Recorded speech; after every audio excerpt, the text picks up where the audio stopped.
कोकणात पुन्हा एकदा अस्मानी संकटाचा इशारा। कालपासून रत्नागिरी जिल्ह्यात पावसाची संततधार। 30 सप्टेंबरपर्यंत समुद्र देखील खवळलेला राहणार।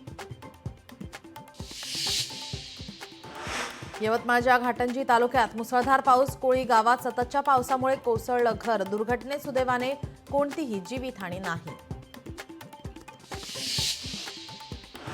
सोलापूरच्या उजनी धरण क्षेत्र परिसरात मोठा पाऊस। उजनी धरणातून पाण्याचा विसर्ग वाढवला।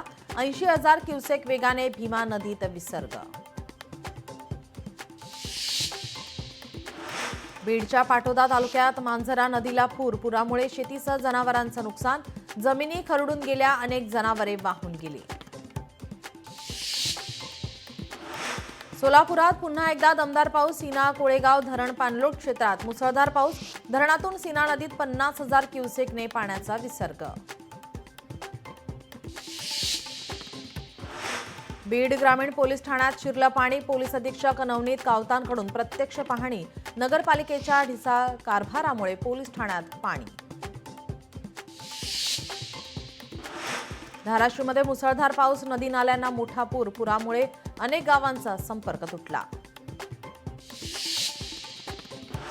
यवतमाळ जिल्ह्यात पावसाची संततधार। 5 लाख हेक्टर पिकांचं मोठं नुकसान। त्वरित नुकसान भरपाई देण्याची शेतकऱ्यांची मागणी। बेलापूरच्या ध्रुवतारा जेट्टीवर दुचाकी बुडाली। दुचाकीवरील दोघांपैकी एक जण मिसिंग। एकाला सुखरूप बाहेर काढण्यात रेस्क्यू टीमला यश।